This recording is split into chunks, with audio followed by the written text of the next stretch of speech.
How's it going, everybody? Welcome to Emerald City Hockey's post-game live. Thank you all for joining us here, presented by Flatstick Pub.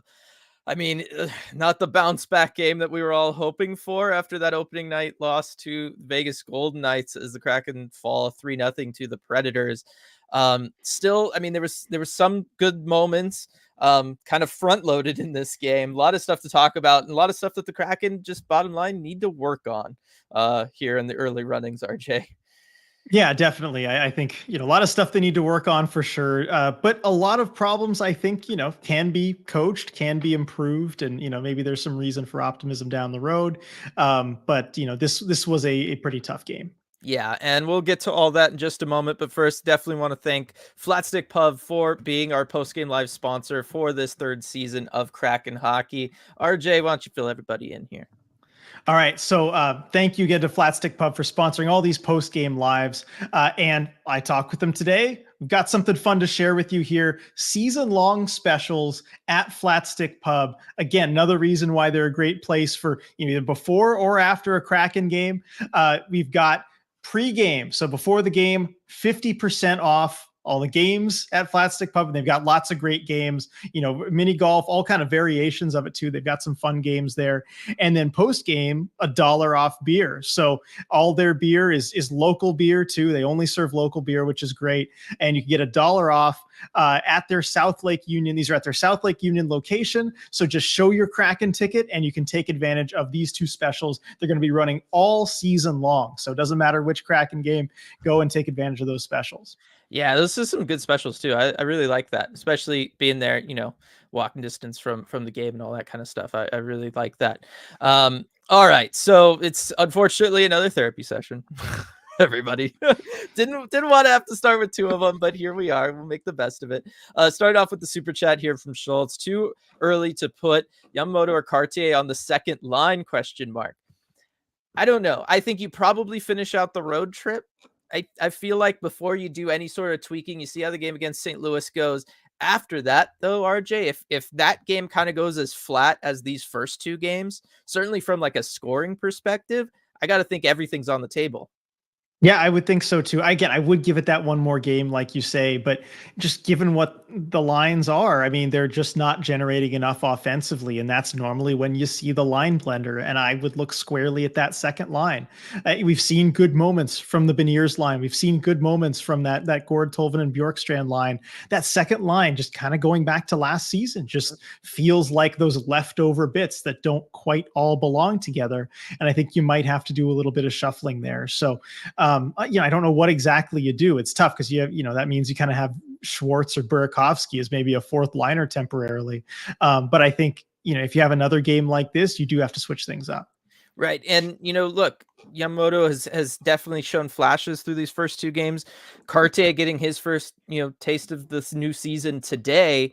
I thought he looked really, really good in that first 10 minutes. Some of the stuff that he was able to do, particularly being able to get net front in front of UC Saros. He was battling against the Predators defensemen. He was winning those battles. At one time, he took on both defensemen, and he still was winning the battle. So that is something that it felt like the top two lines could have used, particularly that second line. Somebody who can just go and be a dedicated net front presence, somebody who can go and use their body in the corners to push people off pucks, maybe try to extend a possession or work with a dump and chase type situation.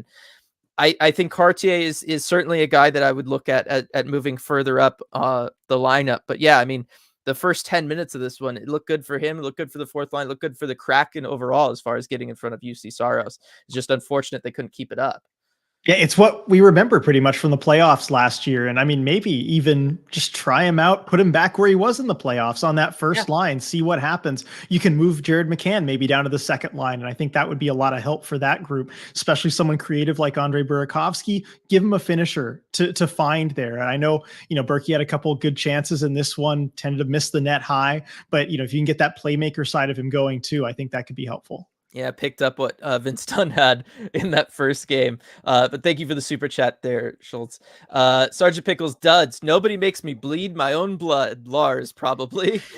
Darn you, Frylock, lobster in a non-coastal state. Yes, lots of references there to our live game commentary over on Patreon. Thanks to Sergeant Pickles and everybody else who was able to make it up for that. Yeah, I mean, the Lars situation gets that elbow from Forsberg, loses his cool.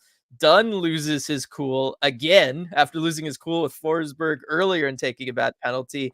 And the bottom line is they never regained their composure through that. Both of them were kind of, fighting with guys, dealing with the emotions of that moment. And then we got, if you were around for season 1, all about the left skate of the defenseman just deflecting a puck in past Grubauer. That was probably the worst sequence, RJ, in a game that had kind of quite a few. Yeah, I'd say so. I mean, it was just a bad sequence all around. You have Larson getting kind of bloodied in the corner there. Forsberg tries to throw the reverse. It had him maybe hits him with the elbow or the shoulder. Larson's upset about it, but he goes right back to playing. Dunn's upset about it. He doesn't go right back to playing. He grabs the nearest predator he can find, which, by the way, was not the right guy, and wrestles with him behind the net for a while, finally giving him a wrestling style takedown. Probably should have been a penalty on him at that point, but there was already a delayed call. Just lack of discipline in this one.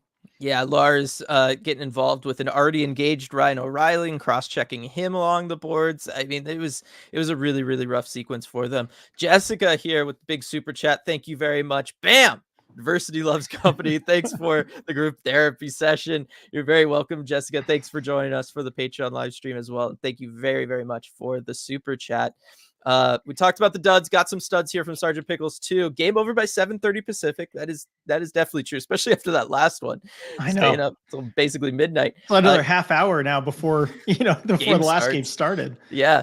Even Gru couldn't will them to victory. Hockey pun based cat names. Yes, we'll get to the cat names in a second, but we need to talk about Philipp Grubauer because Philipp Grubauer was unbelievable in this game. I know the stat line is 3-0 Predators, but Philipp Grubauer kept this game so amazingly close. I mean, through that second period, the amount of expected goals, the amount of breakaways, the shorthanded goal that they were able to score, there was so much going on that Gru was keeping the Kraken in it at that point, keeping it a 0-0 game and then keeping it a 1-goal game.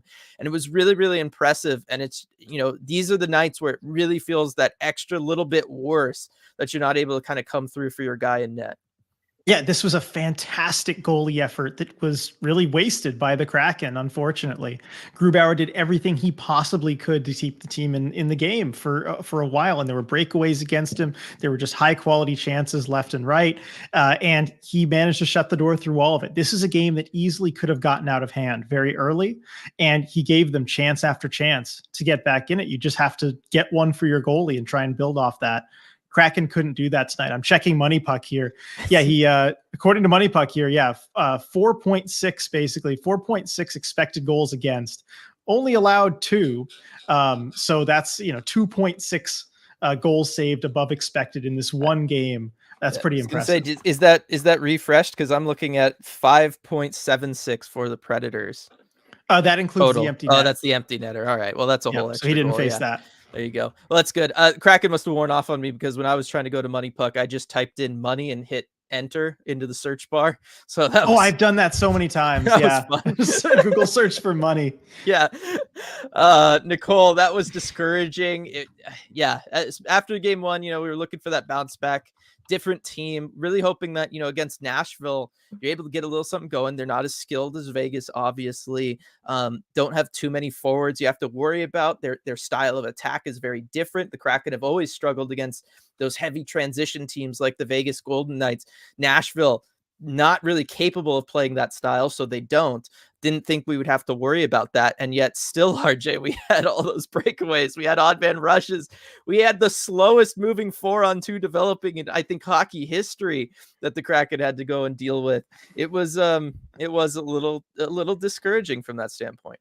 And credit to the Preds for adjusting. And this is something we kind of noticed as the live commentary was going on, where there was a play where the Kraken, we noticed they were being really aggressive early in the game, bringing players forward on the rush. And it culminated in this play where the Kraken had all 5 of their guys basically from the top of the Nashville circles on down. Yeah. Adam Larson's the only one who kind of hesitated at all. And the Preds catch them in transition. There was a bad turnover, and all of a sudden they've got a 4-on-1 going the other way. And they were just so slow to execute on that. It took a long time to develop. And so we were thinking, hey, maybe this is a good calculation from the Kraken. They got a little bit ahead of themselves, right?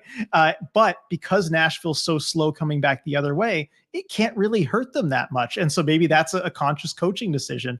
But credit to the Preds coaching staff. They adjusted. They know they don't have the fastest players, but what you saw them doing is they'd have one forward kind of fly the zone early if it looked like a turnover might happen, get behind the Kraken defense. And so all of a sudden, the player doesn't have to move very fast, but the puck can do the fast moving as you can hit them with a pass as they get behind the Kraken D. And we saw that adjustment made mid-second period by Nashville, and it led to a lot of really high-quality chances. So that's the kind of thing the Kraken have to be on top of and be able to make a counter adjustment. Yeah, no, it's true. It's true. Ty, where's that panic button? We have a lot to work on. I know. I mean, look, not to, again, hammer home on the power play, but the power play, again, there was a brief flash on that second one, but it wasn't what the Kraken needed. And again, through a lot of this game, it was 0-0. It was, you were only down by 1. That's a time where that could come in and really help you out. The transitions we talked about, even against a team that isn't trying to get you in transition, you're struggling against the transition. And then just offense in general. I mean, lots of talk from everybody, right? About, where's the finishers? Do we need a finisher? What's going on? And the bottom line is at some point, the Kraken are going to need one, more than one goal on the season. And it's going to be interesting to see when that happens. Super chat here from Duthin. Shout out to Ryan Donato, who scored as many points as all Kraken skaters combined 2 games in. Love him, but I hope that's not true for long. Definitely, Duthin. Thank you for the super chat. And Ryan Donato is choking on air. Ryan Donato is having a heck of a start playing with Connor Bedard out there in Chicago. But as I was just saying, I mean, the Kraken needs somebody to step up offensively right now, RJ. Yeah, they really do. And it doesn't really matter who it is. You just need the bounces to start going your way, or just a player to step up and make a skill play. I mean, it's back to the preseason, so it's a little different. But I think about the preseason game against the Oilers, where the Kraken didn't have anything going for them. And all of a sudden, Jared McCann just unleashes his special shot, beats Jack Campbell to the near side post, and it's a 1-0 game for Seattle. I think you need the best players to just sometimes have a play that takes over. We haven't fully seen that yet. From a Jared McCann, a Matty Beniers, Andre Burakovsky, Oliver Bjorkstrand. They've had their moments, but no point do they really just take over the game. And I think you just need somebody to step up and do that.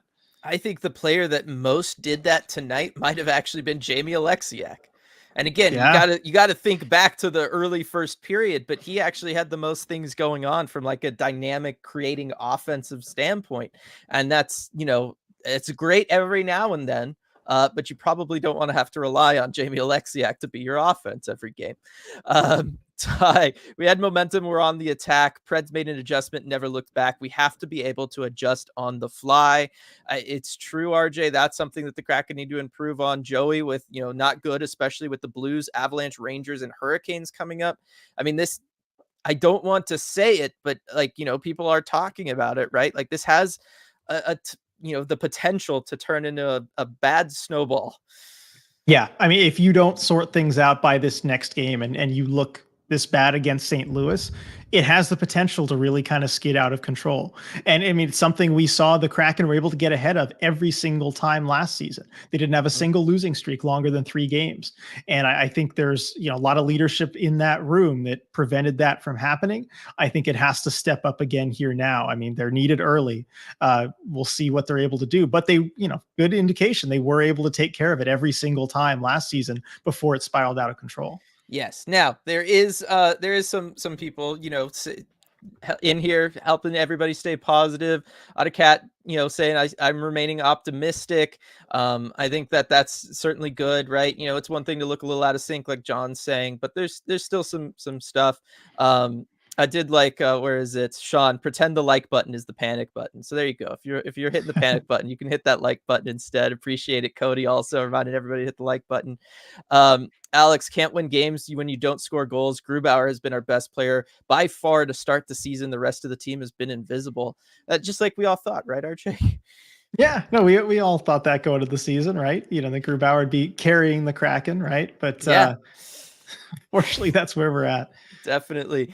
Alex also saying we have more goals against on the power play than we have power play goals. Pain. And I think, yeah, pain. There's no other word for it there. Edward, power play is a wreck in progress. I know. Yeah, we're good play on my work in progress comments from last game. I think wreck in progress is a little closer to the reality right now. Slightly more appropriate. Sergeant Pickles, I know it sucks, but give it at least 10 games before we panic. One good win changes the whole vibe. And you're very, very right. And I know I saw a comment about it somewhere. I'm searching for it, but somebody did mention, right? Like, look, we haven't seen them play at home. It's possible that this is a reverse of last year where they're going to win a ton at home and maybe the road record is what doesn't look as great, right? Like there's still the potential for that. And you know what? That's what makes the most sense. That's what most teams do. They look worse on the road than they do at home. I mean, maybe the Kraken are kind of reverting to a more normal hockey team. Yeah, it was Schultz who had that earlier up in the comment section there, who talked about that. And I think there's the chance for that. It's going to be a tough little home stretch. The few home games they have this month are not easy ones, especially starting things off with Colorado next week for that first home game. That's not ideal, but we'll see what they got. Joey, we must give up the most shorthanded goals in the league. I mean, it's possible we are so far this season, just given that, not everybody's played yet even. But it's, the PK, they are aggressive, right? The power kill, that's something we've talked about through the first two seasons. Sometimes that does, leave you a little vulnerable to some things. Well, I guess that doesn't matter. It's for shorthanded. I'm thinking the other way, shorthanded. Yeah. But yeah, I mean, it is what it is. If you have to force things on the power play, or again, this is where the lack of movement hurts you. If guys are stationary and the PK unit on the other side is not stationary, they have momentum. If stuff starts going the other way, they've already got momentum. They're ahead of you. You're not going to catch them. Like, that is a problem. So it's another reason why guys should stay moving on the power plays. Just, you keep momentum. If you need to cut it up ice real quick, you already got some speed to work with. Yeah, exactly. And I'm looking at shorthanded goals against here. Kraken had allowed the eighth most in the league last season. So 9 shorthanded goals against. Top team was Vancouver Canucks with 14. There you go. Stratic, looking for positives. Can we talk about the Kraken's box play? I mean, PK does look good. Joey right there afterwards. PK was a bright spot. I mean, they are rock solid on that, RJ. And there were some tough ones that they had to kill, like from momentum perspectives too, where they had to come up big. I think about that 5-on-3 for a minute 31. That was a big deal. Yeah, the Kraken were super disciplined on that 5-on-3. I mean, staying in their triangle, making sure the Preds couldn't work anything to the inside. They just didn't have any passing lanes through the slot. And that's really impressive and hard to do too, especially with one of the Kraken losing his stick mid 5-on-3. You always worry about that, but able to pick it up really quickly and just stay in formation. And the other thing you notice with that one too is Grubauer. He was able to see every shot really clearly. He was able to have the shooting lanes just ready to track those shots. And I mean, when you can help your goalie out like that, that's the number one key to a good penalty kill. Yeah. Bahrain, second most expected goals against in team history after the Dallas Stars game 2 of the playoffs last year. I mean, so for setting a regular season record for most expected goals against in team history in this one. And I believe it. I mean, there was way to pull that up, Byron. Also, that's a great stat. Yeah, no, I totally believe it. CJ, outside of some minutes of consistency, they just seemed off. Odd to have most of the team like that. Plus, Matty seemed to be a non-factor considering his importance in this lineup. So I'll say it. I talked about it during the game. I talked about it a little bit last post game. Matty isn't showing up on the score sheet. Obviously, nobody is. But I'm really liking what I'm seeing from Matty in the offensive zone. He is trying to be somebody who can help generate offense. Now, he's not necessarily doing it through using the puck, right? Trying to create plays or be dynamic in that way. But what we've seen so far from Matty this year is that he's using his body a lot more, whether it was net front. If you go back and watch the first 10 minutes of this game, you'll see him net front using his body to try to create space or create opportunities for his line mates. In the last game, he did a lot of that, kind of causing chaos in the corners for the Vegas Golden Knights defenseman. So Matty is trying new things, right? He's trying to step up his game. He is trying to evolve as a player. He's just not like an offensive, dynamic, show-stopping star guy, but he never has been. That's never really been his game, RJ. It's just, he does things a little bit differently, and unfortunately, it's not helping the Kraken score goals at the moment. Right. And I mean, when you dig a little bit deeper too, it's tough when nobody's getting on the score sheet, to kind of discern these things where somebody needs to break through. But I think you look at the, McCann, Beniers, Eberle line too, and they had the second most ice time of the forward lines in this game, and 62% of expected goals for in a game where the Kraken got caved in expected goals wise. Right. Yeah. And, shots on goal, 4-3 in favor of the Beniers line when they were out there. It's kind of just low shooting, low event, but at least they were on the positive end of it. Not all the Kraken lines could say that. Yeah, probably. If they had 60, if they had that much, I would say none of the other lines could say that, most likely. Joey, if Greer also Matty Beniers, I just sorted by expected goals here on Money Puck, just individual Kraken players, leads the way on the Kraken with 0.51. Yeah. So, I mean, he's had a breakaway in each game, or he had the breakaway last game. He had a good, odd man rush opportunity in this one. He's, again, like I said, he's not a Connor McDavid, right? I know he was a second overall pick, but we knew all along he's more, complete game player. Like that's more his style, and he's utilizing those strengths when he can. And you know what? 50%. Well, 50% on faceoffs tonight. 5 for 10. Hey, we're getting there. Let's go. Growth opportunities. Love it. Let's see, Tammy. I'd like to see Berkey and Cartier together. We're back to Grubauer standing on his head, and the team's not coming through exactly like the beginning of last year. Yeah, and last year they were able to figure things out. But yeah, Berkey and Cartier could be interesting together, RJ. Yeah, I wonder how those two would mesh. I don't think we certainly haven't seen that before. Yeah, no, we've never seen it. So, but I'm trying to think, if Cartier is going to be a net front guy, Berkey likes to wait and take advantage of opportunities to kind of walk and take a shot. If you've got Cartier in front screening, I could see that working out. I mean, Cartier is a guy who can help create space for his line mates, no matter who they are. And Andre Burakovsky is someone who does well with a lot of space. So I can see that working. Gilberto, first time tuning into the post game since playoffs. Missed you guys, but on to tonight's game. I know it's only the second game, but Seattle got outplayed all night.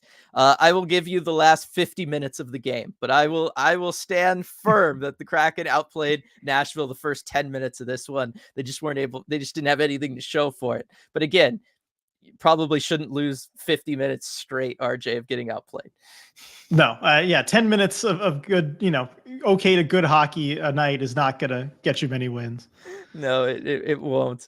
All right, let's see. Hockey Fork. I see. I knew it was coming, RJ. Fire Hackstall, JK, but seriously, heat that power play into the sun. That is, I think, at some point what we might have to end up seeing is, if there is going to be a change, it would be with, the power play setup and maybe the coaching staff sees a shuffling or, somebody gets let go or something just to work on that power play, because at some point, if you're going to turn it around, you're going to need that thing to score.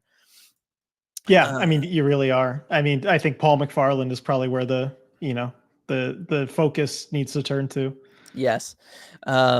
Let's see. Stratic, it felt like last year those step-up guys were often Donato and Sprong. They were. Morgan Geekie, I think of more early in the season, as I see like AK, his comment down here. Hello, we started off ho-hum last year and then skyrocketed. They'll get it figured. Some other people have put that in chat. I think of Geekie earlier on in the season and then Sprong later on in the year. But there's still time. There's still time for Yamamoto to become that guy, for Burakovsky to become that guy. Oliver Bjorkstrand, who was totally snake bitten, he could turn it on and become that guy. Really, right now, anybody could become that guy. It's just somebody needs to do it. And sometimes all it takes is one, and then the floodgates open too. These games can be very just momentum based. That's kind of how hockey works, right? All it takes is one thing going your way, and then you feel like, okay, stuff can go my way now. Yeah. All right, RJ, question here from CJ. Why do I have the lowest expectations when the second line rolls out? Because they have the least amount of time together, and I think probably the worst chemistry of the lines. I mean, Jessica points this out a couple chats earlier. I don't think they found the right trio for Burakovsky. Chemistry is lacking, and I think it's kind of simple as that. I feel like I've seen enough of that trio for now. I want something a little bit different, whatever you have to do with it. Nothing against any of them individually as a player. I just think the three of them don't work all that great together. Yeah, I mean, Ricky, or even earlier in chat, Wenberg seems washed. Still waiting on Wenberg for something, right? Like, look, we joked all last year. He never likes to shoot the puck, all that stuff. He's just a distributor. I'm not noticing him distributing at all. I'm not really noticing him offensively at all. I am kind of waiting on him getting going at some point here. Lindsay, just getting home from work and couldn't watch the game, but looks like I didn't miss much. I'll be watching on Saturday, so it's a guaranteed win. Apologies, Kraken. I'll watch live from now on. Well, there you go. Lindsay just took the blame for everybody. It was very kind, Lindsay. You didn't have to do that, but, good on you for doing it. CJ, does Joey start on Saturday, even though Gruby looks good? I mean, I think maybe it's something you want to consider. Yeah. Just because, like, it's a long season. It's an 82 game season. You're going to have to get Joey some starts. You're going to have to get him into a rhythm. Although maybe if you're looking at this next game, it's just really important that you get a win just to prevent a slide from happening. You stick with Grubauer, but I do think that's something longer term the Kraken are going to want to be mindful of, is not running Grubauer into the ground, because that's going to be really important for you, especially when he's playing this well. Right. Make sure that he's not playing too much. I was just going to say, and, on the flip side of that is you stick in Joey Daccord and maybe it helps light a spark, because it's like, look, this other guy's doing everything he possibly can to keep us in games. And guys aren't, backing him up on that. Maybe sticking Joey Daccord in there is what helps light that fire, because it is, the Blues is a much more winnable game. I guess I'll just come out and say it, than, looking at Colorado. And so if you can also, you figure you're starting Grubauer against Colorado, because he always plays well against them. So, he's getting that start at some point. You're going to have to give Joey a start. Yeah. I like that idea, CJ. Andy said I had to miss the first post-game live of the season Tuesday, but had to work early. Glad to have hockey and Kraken hockey back, but boy, this is a rough start to the season. Yes, but as many people have been pointing out, it was a rough start to last season too, and the team was able to get things going and go on some long win streaks there. But glad to have you back, Andy, and definitely no worries. That was a late post-game, that first one. Yeah. And 4 losses in the first 5 games for the Kraken last season. I know we felt like, oh, here we go again, but it didn't turn out that way. Yeah. Alex, I'm not sold on Wenberg. To me, he didn't stand out last year, and I really don't see him being a good option at center, whether that be on the second line, third, or fourth. Think we need a more dynamic C. I mean, this is part of it, RJ, whether it's Matty Beniers, Alexander Wenberg, Yanni Gourde, heck, you throw Shane Wright in. These are all complete centers, if not kind of defensively leaning centers, right? Like, that's kind of the way this team is built. And you know what? We've talked about it time and time again. That is fantastic for the postseason. You want those two-way guys who can show up and do that stuff. But you need somebody to help drive offense, take charge, all that kind of stuff in the offensive zone. And I don't know that the Kraken have that guy. No, I mean, they need producers, and this was something that they focused on in their first off season, like with signing Burakovsky and getting guys who will get you enough offensive production to get you to the playoffs. And, there's that adage, there's guys who will get you there and there's guys who will get you through. And Wenberg is probably one of those guys who will get you through. But in moments like this, where you just need to bank points and you need some offensive production, that's not really his forte. Yeah, exactly. Chat, what player merch do you want to see ECH offer? I'd love to see a Cartier tee, please. Yeah, some Cartier stuff. Absurdly saying, still waiting on Afro merch, but I guess it's a good thing because we need to add Fuji now. That is true.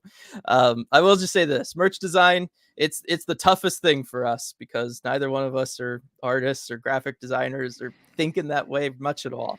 So it is a tough Our one. respective siblings got all the artistic skill. And they did, and then they had to go and be successful and busy and all that stuff too. So come on, what gives? Guys, Come on. Um, so, but we will definitely be working on that. And hey, if you're maybe a graphic design person, you can reach Hit out. us up. Yeah. Ricky, PK and Grubauer are the strengths of the team this year. Last year is another country. I know but you know what? Look, those are two things that you can stand on for a while. And if you are good on the PK and certainly in net, you're going to be in games. And I think that is the thing that, still keeps things positive here looking forward. The idea of you being able to turn it around, those are things that make that a lot easier. Hunter, but how do we fix the power play? Do we just need a superstar like Matthews or McDavid to make it effective? Is it really that simple, RJ? I think it can be if you do have the superstar, but that's not in the Kraken's future anytime soon, I don't think. Certainly not this season. So, there are other ways you can do it tactically. I mean, I know Dylan, you and I have a lot of thoughts on what the Kraken can do power play wise, even maybe moving away from kind of the stale 1-3-1 system that, works well for some personnel, but given who the Kraken have, I just don't think it's a very good fit. There are other ways, that you can draw up a power play and other places that you can move players to. Ways you can get player movement involved to get those guys moving around. The Kraken have tried a little bit of it. I've seen it through the preseason in practice, but haven't really seen it come together in a game. I mean, that's one, that given enough time or at some point, Dylan could pull out the whiteboard for an extended thing, maybe not, here and now, but yeah, we have some ideas. I was gonna say, I mean, even bringing out the whiteboard at this point, I don't even know what I would show because it's just move. Like I don't care what you're going for with the movement, what types of plays you're looking for. Whether it's you want one-timers from the guys who play on the half boards, you want to open things up for the bumper, you want offense to come from the back end. I don't care what it is, but they need to pick something and they need to move to make it happen. Because right now, when the opposing team's PK can just bunch up. They take the bumper guy completely out of it. So it's really 4-on-4 that everybody's playing. And the only way to open that up is the stuff that we talked about with Riker Evans. Riker Evans' lateral movement, dropping lower in the zone. It forces those PKers, or it draws them in. They want to step up and try to make a play. And then all of a sudden your person in the bumper spot is open. Your guys on the half boards don't have somebody as close to them. They're able to take some steps in, get some space, get a better angle to shoot the puck. These are the things that they can be working on. And again, you can pick any of those solutions, but they all come from player movement at the end of the day. You got to figure that out or stick the big rig net front. I guess we're kind of back to that too, of just get somebody big. He was net front and looked okay earlier in this game even. Maybe you try something like that. But right now, as long as they just allow the opposing team's PK to just sit there in a box and take away the bumper and stay close to the guys on the half board so they don't really have time and space and they're stuck shooting from bad angles, you're never going to be effective because you just can't do anything. You're essentially playing a stagnant 4-on-4. And why would you expect that to work is really more so the question. We can celebrate the difference in PK over this time last year, at least. That is true. Remember, it was rough back then. It's a good point, Tammy. Let's see. Can someone at me with the zone possession time percentage? Patrick there. I don't know if anybody ended up getting to that. You want to explain? Is there like a good place to go for that, RJ? Not that I know of. Yeah. I know they'll put it, on the Twins at Kraken games sometimes, and they have kind of the analytics from Amazon or other, SAP, but I don't know a good place to get that publicly. I mean, if anybody knows of that, please put that in the chat. But yeah, I'm not sure. Yeah. From Rayanne, off topic, but any news on Tanev? So obviously Tanev didn't play tonight. Cartier rolls in. Go for it. Yeah, no, I would say no update on Tanev. I'm sorry, you got me, ready to complain here. Just because no update on Tanev. There's never an update like the night of. We know that. But Hackstall, of course, was asked about it this morning and just said he did not give any update aside from he's not available tonight or he's out tonight. So no update, no upper or lower body, or maybe it's both at this point. No timeline, no day to day, no week to week, nothing. So yeah. There we go. I'm sorry, hockey's got to change that. Especially if betting is going to be a bigger part of the game. Like we can't have 2 days later, no injury update whatsoever, aside from just out. I was going to say every sports league right now is relying on sports betting to be a massive influx of attention and thus money, right? Because it means more people watching live, more advertising dollars, all that kind of stuff. It's crazy to me that the NHL can still kind of get away with that, where you're not even again, we're not even talking like, oh, they're just saying, upper body injury. They didn't even give us that. Like it's just Yeah. he's hurt. He's not playing tonight. That's it. It's like it's kind of wild. Howdy Stu, how's it going? Gary, how's it going? I see how it's going for you there, Gary. It's all good. I miss Riker Evans. I mean, not the penalties or 3 Zach Hyman breakaways in a row stuff, although after tonight, maybe that wouldn't be a downgrade, but the rest of it. I mean, look, it was another iffy game from Brian Dumoulin, RJ. Now, the contract situation, really, nothing's going to change. I know it's certainly not this fast, but I guess it's worth mentioning. Yeah, I think so. Again, I don't see Hackstall making a change that quick, and I think they do want to get Riker Evans some more AHL games just to progress and everything. I mean, that's why I thought that even if, like, say Belmar, was injured worse than he was in the last game and wasn't able to come back, why you still wouldn't see like Shane Wright coming up or anything, is because I think those two guys, they want what's best for their longer term development. I think they probably think that Evans could use a few more games in the AHL, and it's rarely a bad thing for a player. But yeah, just given what we know about Hackstall, I don't see him benching a vet like Dumoulin after a couple bad games. All right, then the different question is, do you think there's a time, if things don't turn around, that the Kraken would, sub out Dumoulin for Magna?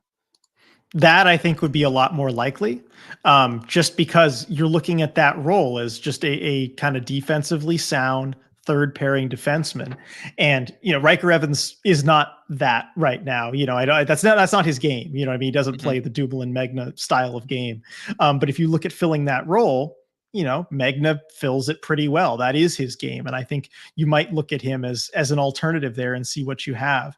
I think it'll take at least another game, maybe, or two, but eventually I think Magna would be the guy that they would give the try to first. Yeah. George, beyond the obvious offensive and defensive struggles, it seems like we're playing a bit soft. Time for John Hayden on the fourth line to mix things up. Are we there, RJ? Do we just go big guys out there and bruise it up, goon it up a little? Like my brain says, like, no, that's not going to make any kind of a difference. You got to, figure out the scoring. My gut says, it might actually help things. I don't know why, but it might. Just have a fight 2 minutes into the next game against St. Louis, one of those staged fights, get the boys going, and maybe it would work. Yeah, I'm trying to pull it up. NHL app has gotten a lot better from the preseason, but once a game's over, it's like that game breaks and you can't see anything. So I'm trying to see what the hit totals are. Yeah, so I'm trying to see what the hit totals were from this game, if I can here. Yeah, Kraken got out hit 25-18. Not the most physical performance from them. There was that one time, though, Ty Cartier went for a big hit and got sidestepped last minute, and he just kind of sent himself flying into the boards, but he was trying. I mean, that's also a worse sign too, because you're okay getting out hit if you have a lot of the puck possession for most of the game. Yes. That's generally what it's going to mean. And that's why we don't look at hits as necessarily a good stat to have a lot of. But when you get out hit despite not having a lot of possession in the game, despite getting outshot by quite a bit, that's how you can tell that physicality maybe isn't where it needs to be. Yeah, you got outshot 35-23. And out hit. Yeah, that's not as good. And you look at the shots on goal per period, right? Second period, only 4 of them. Third period, when you were down by 1 and then down by 2, only 7. You had a power play in that period too, right? Like that's definitely more concerning. Jake, it's my fault. Team always struggles when I miss the games at work. Ren, who/what kinds of players did Burakovsky play with on his previous teams? It's a good question. That is a good question. I'm going to try and look that up really quick. Okay. So we'll come back to that question then. Lonnie, everything old is new. Let's try 3 forwards, 2 defensemen on the power play. We joked about that during the live game commentary. Like I said, bring out Alexiak, but stick him net front, right? If you're going to do the 2 defensemen, you might as well really get creative with it, I think. Or bring back the umbrella, because why not?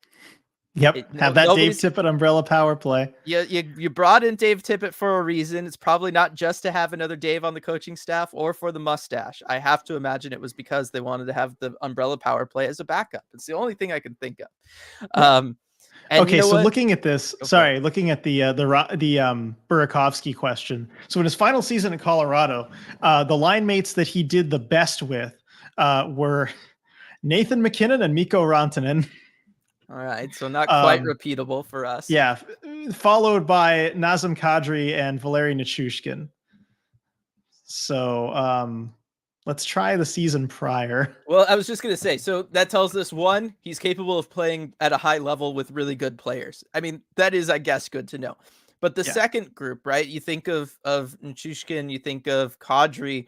Again, those are guys that were going to have made space for him, right? yeah, Those are guys clearing the way for him. Kadri really, making drawing a lot of attention net front or through the slot, leaving a lot of stuff to the side there for Burakovsky to have time and space, walk in and shoot. So maybe, yeah, him playing with a Cartier, not such a terrible idea.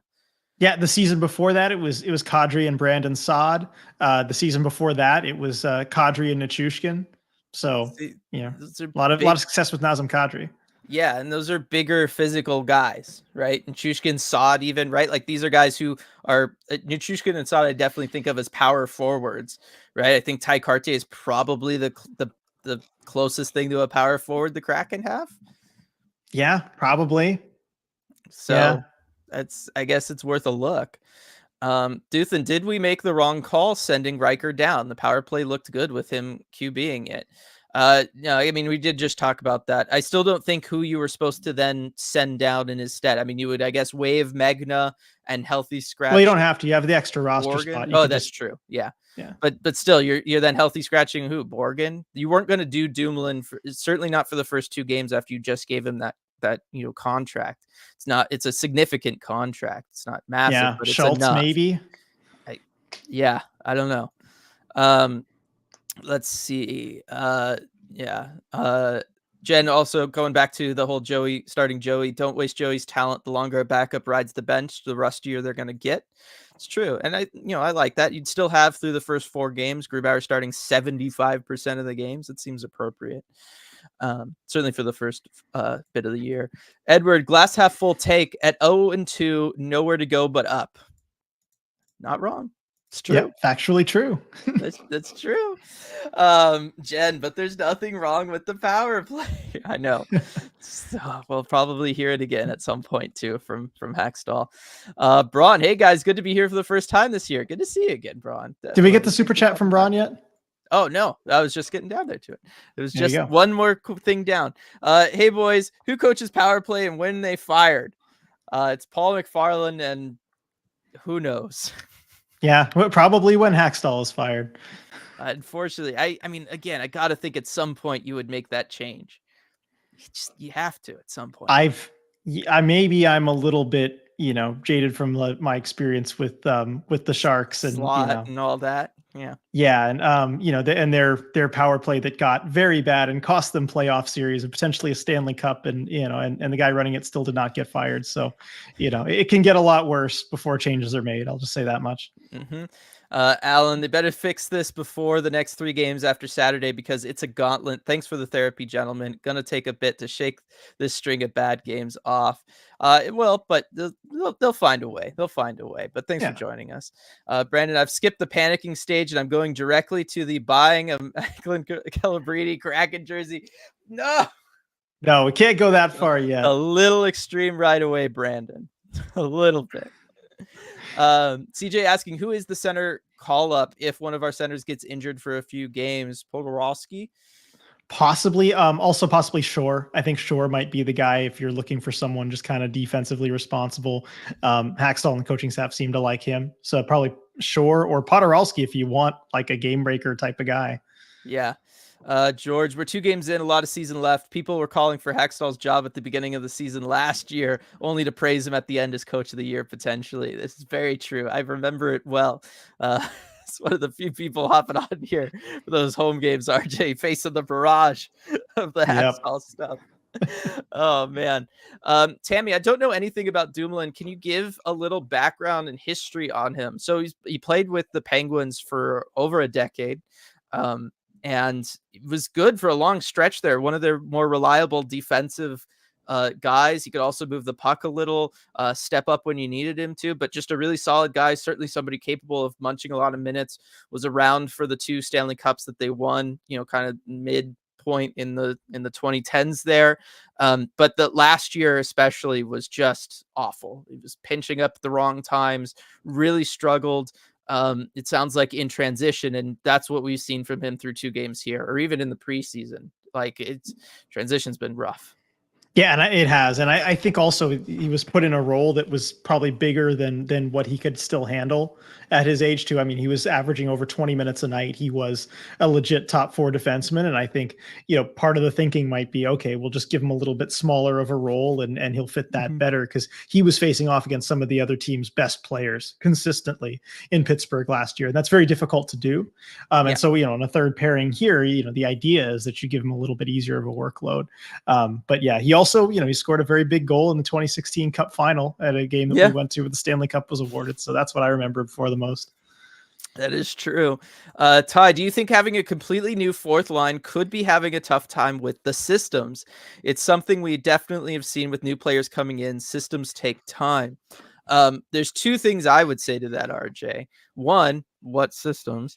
And 2, and 2, I don't know. I think the fourth line seems fine. I just think we're finally at a point where the fourth line isn't going to be asked to score goals the way it has been in the past. And with them not being a more skill-based line, we're seeing the fourth line take on a more traditional approach from an ice time perspective, right? They're going to get 7 minutes. That's, what a fourth line gets on most teams. It's something that Hakstol talked about midway through last season. He tried to work towards it. Sprong was just playing too well, the Hayden injury, all that kind of stuff. But I think this is what Hakstol wants. He's okay rotating the top 3 lines, but he doesn't want this to be a rotation of 4 lines. And so he put together a fourth line that, it can be physical, it can win faceoffs, and nothing bad's going to happen when they're out there for the, handful of shifts they're out there. Yeah, I think we got an unusual idea of maybe what a fourth line, should look like last season. Most fourth lines don't look like that. And I think, Hakstol wants a more traditional fourth line. And you look at this one, Cartier, Bellemare, Yamamoto, they were on the ice for 3.5 minutes at 5-on-5 in this game. It's not a whole lot of time to make a big difference in the game and to really make an impact. They had a positive expected goals percentage. I'll give them that. Yep. They weren't on the ice for any goals for or against, and they, in that way, they did their job. Yeah, I mean, they did. Ty, we did have a quick peek at Umbrella tonight. Lol, Gordon Yams were on the net with the others cycling outside. Lol, yes, I remember that. Yeah, that was pretty fun. RJ called it out, and I did question why we had the only 2 players on the team shorter than UC Saros trying to screen UC Saros. Exactly. It was an interesting call for them to make there. Yeah, and I see Viren asking here, what's the Umbrella power play? Yes. So right. it is a power play. Oh yeah, do it on the whiteboard. That's even better. Yeah, good time for the whiteboard here. First one. I will. I am proud. I'm personally proud that our first whiteboard of the season is explaining the Umbrella power play. I know. That we are both so jokingly fond of. Yes, I mean I always ran it in those old NHL games. I haven't played like an EA NHL game in a decade, but a decade ago, Umbrella was my power play system. All right, so it's similar to the 1-3-1, especially in a situation like this. Maybe I can show kind of more so what it looks like in certain situations. But the idea of it is that it looks vaguely like an umbrella coming out of the net, where you have one player net front, one player similar to where a bumper position would be, and then you'll play with 3 players kind of out like this, just like an umbrella, kind of fanned out like an umbrella. And wherever the puck is, the umbrella moves with them. So these guys can slide, down and across like this, and then these guys slide over and across. And so you always kind of keep that same vague shape and look of an umbrella. And it's a lot of passing between these 3 players, which is ultimately why it went away, because you're just taking shots from the point most of the time, which are easy to stop. You really have to rely on guys net front screening goaltenders and whatnot. So it is more of a joke bringing it up, but at the same time, what they're doing right now isn't working. So I guess everything's on the table. Yeah, exactly. And Ty pointing out, they run it in beer league. It actually is pretty effective in beer league because you can actually just simplify the game, make those passes on the outside, and have the scrums in front for rebounds. But at the NHL, they've kind of evolved past it. Yeah, again, you're kind of forcing yourself to keep it on the outside a little bit too much. Striatic umbrella power play, but Jeff Baker's Kraken book explained at length how Seattleites are too cool for umbrellas.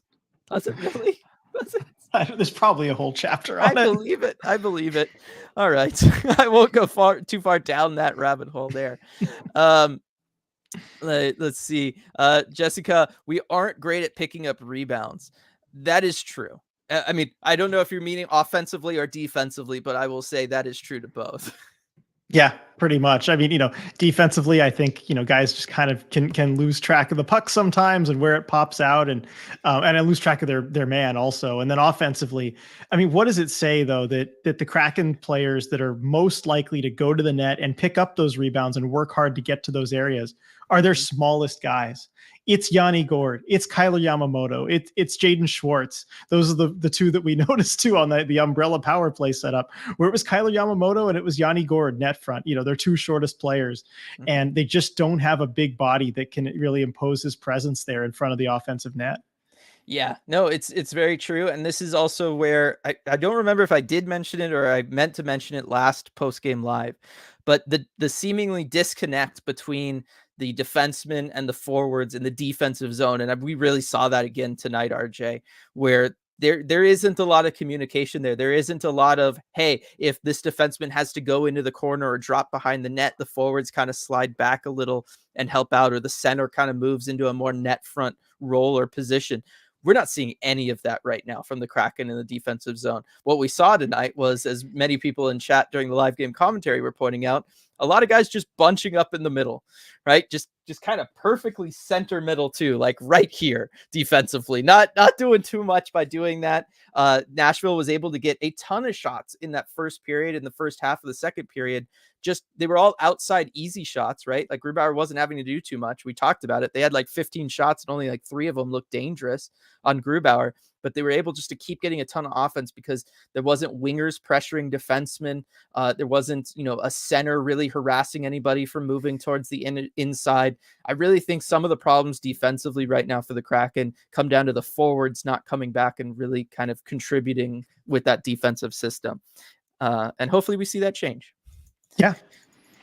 Let's see. Need to take a look at coming out fast and falling on their faces in the second cycle in that fourth line and save some gas from Ty there. That's certainly a way to look at. Like, that's certainly something to potentially try. If you are going to kind of hold and use that fourth line in more of a reserve capacity, let them be an energy line then, right? If they're only going to play 7 minutes, they can step up and really go all out for those 7 minutes. Have them start the second period. It has been a struggle for the Kraken in the past, and it's continued to be one so far through 2 games. And one of the things I remember Hackstall doing last season too is I feel like I saw a lot of the fourth line fairly early in games, just going out there, being that energy line, but also keeping the other lines fresh. It felt like they had a disproportionate amount of ice time in the first period, and they would usually do good things. Sometimes they'd get off to a good start and maybe score an early goal and bring the momentum that way. But they rarely did anything bad, and so that leaves you in the second and third period where you can really kind of stack your lines at the end of the game. And I just don't see Hackstall doing that through the first 2 games here. Agreed. I'm going to jump down and then I'll come back up to comments. But Ty here with Yams is good at disappearing behind the defense. Goals are coming.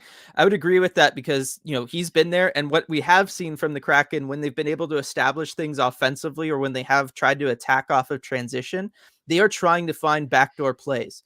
We've seen that through both games so far. That does appear to be one of the things the Kraken are going for. I don't know if you saw more of that through training camp up there, RJ.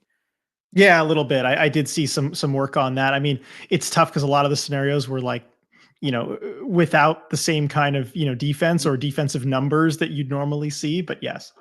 Okay. So I think the goals are coming. I think Yams is going to be a part of that. Like he has to be, right? Just given his style of play and where he has been through these first couple games. But I think that's good stuff. Braun, would you guys agree that we don't really have guys who are good at smashing and rebounds, or am I confused? No, I mean, we kind of talked about the rebounding thing a little bit there, but yeah, it's just about getting people net fronts and having them there in that spot. I thought they did a better job of that today, certainly through the first 10 minutes than they have in the past. So I think it's one of those things they're getting used to that idea, and it'll just take a little bit of time. Yeah. Jen with the great reference to WoW. It's like old school Aldrich Valley battlegrounds. Everyone just milling around in the field of strife, doing nothing. Yeah, it is. Good call out.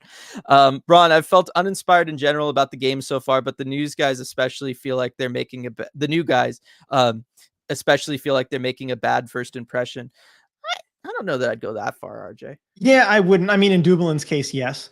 But I think you look at Belmar, we shouldn't expect any kind of, nobody's getting on the score sheet. Belmar's not going to be the guy who's going to break through and provide the goals for you. That was never what he was going to do. So like, again, my expectations, scoring expectations for him were, very low. So that doesn't really matter. He's doing what I expected. He's been solid, hasn't made any big mistakes. He's blocking shots. He's killing penalties, been a part of a really good penalty kill. So I'm okay with him.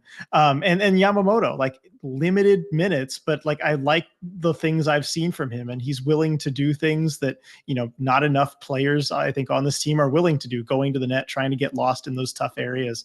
It's just, we've only saw, what was his 11-26 of ice time from him tonight. And, a lot of that, and part of that, a lot of that on the power play, which was not good, but it's not his problem.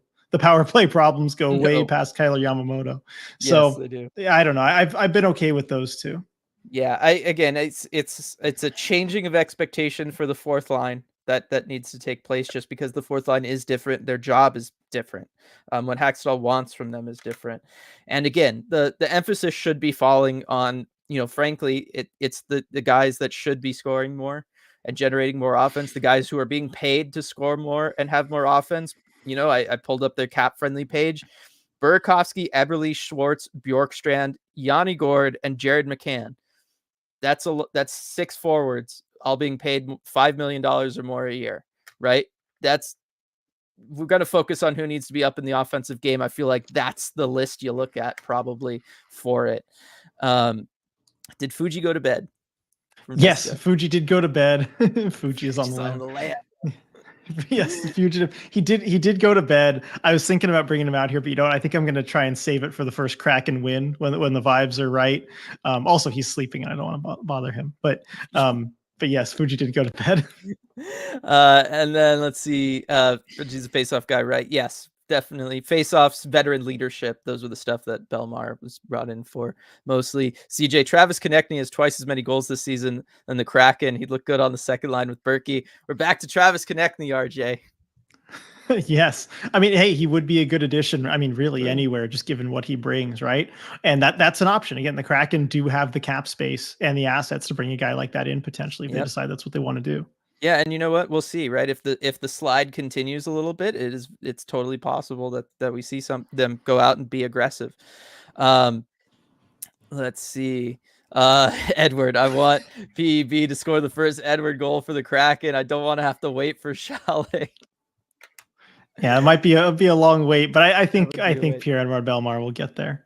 Oh yeah, hey, come on. How long I'm gonna have to wait? Dylan goal.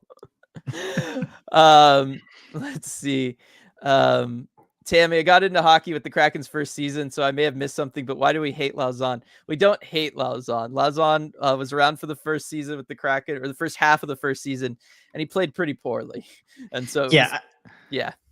I mean, well, every team, has kind of that one player who, tends to make a little bit more mistakes than the other guys, and, kind of ends up being the whipping boy for a while. And, in the Kraken's inaugural season, that was Jeremy Lauzon. I mean, take the defensive miscues from Brian Dumoulin that you've seen over these first 2 games, multiply them by like 10 or 15, and just about every game. And, and that's what Jeremy Lauzon was for, 53 games for the Seattle Kraken before Ron Francis somehow got a second round pick for him. So yeah, it's just fun to laugh at now. We don't actually hate him, but I tell you, he was giving up, personally responsible for like at least one grade A chance for the opponent, every single game for a while. Yeah, definitely. Ricky, changed fourth line expectations, but made no, it just jumped on me. Sorry. No commiserate offensive upgrades anywhere else. Again, you look at the roster and they shouldn't have had to, right? Again, that list of 6 players I named, those are all guys who have scored 25 to, plus goals in the NHL. They should be, they're capable of doing that, and they just haven't really been producing. Outside of Jared McCann, you could argue that none of them have produced as a Kraken at that level yet. And so I still think I understand why Ron Francis wouldn't have made a more significant move, given he has all those guys out there. It's just at some point, somebody's got to step up, at least beyond Jared McCann. You need more than just Jared McCann. Exactly. And of all those guys, McCann, I think, would be the one who you'd say is least likely to be able to repeat what he did last season. The other guys you could really see taking a step forward, whether it's Matty Beniers, Bjorkstrand, Burakovsky being healthy. Those are the guys you need to lean on. And so far, they haven't come through. And again, you don't need 40 goals from them, but if you got 6 guys giving you 25, that's enough. That's more than enough. So we will see. Ryan, as we close, we're getting close to the end here.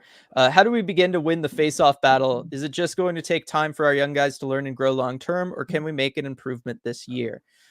Most of it, certainly with like Matty Beniers, it's just going to take time. Centers in this league, it takes 3 to 4 years really for those top guys to really figure things out in the face-off dot. I think this is why they brought in Belmar, was to help out. Yanni Gourde's around a 50% guy.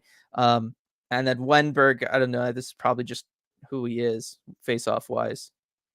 Yeah, I don't see any big improvement coming from Wenberg. And then Beniers, it's just the kind of thing you have to grow and get better at as you get older. And I mean, even face-off legends right now, like, even a Sidney Crosby, was at one point a relatively weak face-off player. Good players just, take that time to have to work on that aspect of their game. It'll come, but it might not be soon. Yeah. Bryce with the great bringing up that Evolving Hockey's tweet when Lauzon was traded is an all-time favorite. Jeremy Lauzon is a player who hates his team and has shown no upside at the NHL level. All-time tweet for sure. For sure. Oh, man. All right, everybody. I think that's going to do it for this edition of Emerald City Hockey's post-game live. One more time, want to give a huge shout out to Flatstick Pub for sponsoring us this year. Here's the graphic for that season-long special. Again, just take your ticket to that South Lake Union location, get that 50% off games beforehand, get some fun in before the game, go to the game, have a good time, come back and enjoy the post game with $1 off beer at Flatstick Pub. And I'm just going to say, if you go to their website, flatstickpub.com, and you look at the locations, just scroll down a little bit to their 6 locations, that South Lake Union one, it looks really cool. You can kind of see it back there behind in the graphic, but like the decor and the vibes and the theme that they went for, I absolutely love it. I cannot wait to get up there at some point for some sort of live event with everybody. I think it'll be a lot of fun. Yeah, absolutely. All right, everybody. Thanks so much for joining us for this one. Kraken will be back at it against the Blues, and we'll go for a different result again. Yep, right back at it. That's the great thing about the schedule. A couple days, we're right back at it. Definitely. All right, so we will see you all next time, everybody. Take care.